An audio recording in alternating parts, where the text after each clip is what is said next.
UFOs have been the stuff of conspiracy theorists for decades, often mocked for talking about it, but maybe they shouldn't be mocked. Commander David Fravor spent 18 years as a naval aviator, a pilot. In 2004, he had an unforgettable encounter with an aircraft he said was defying the laws of physics. Former Commander Fravor joins us tonight. Thanks a lot for coming on tonight. Tell us what you saw.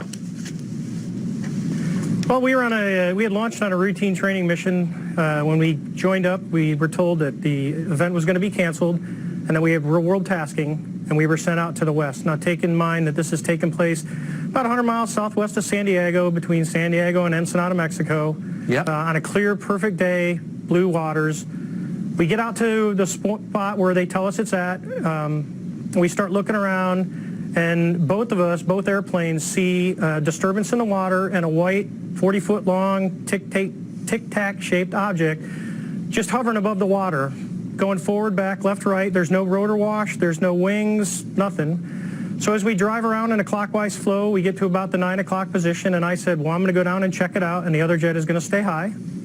So as we go down, and when we get to the 12 o'clock position, it starts to mirror us. So it's in a clockwise flow, and it's on the opposite side of the circle from us. And we continue this. It's in a climb. We're in a descent. We're getting a great look at it. This whole thing takes about probably up to 5 minutes from the time we show up.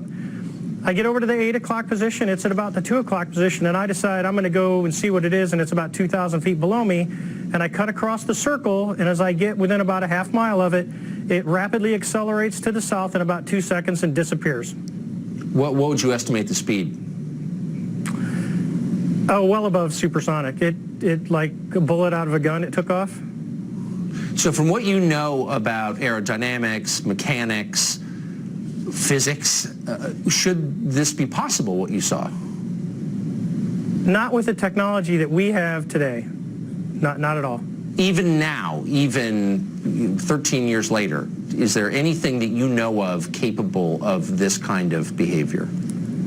No, there's nothing I know of. I mean, when we saw the video with the IR, it has no exhaust, no discernible things of anything form of propulsion. And this thing came from a dead hover over the water, just kind of moving around, to a climb up to about 12,000 feet to rapidly accelerating away in a climb, and in less than 2 seconds it was gone. And you figure you're talking 50 miles of visibility, and you can easily see an object that size easily out to 10 miles, and it just disappeared in seconds. What would be the effects on a human pilot of the G-forces involved in that altitude change?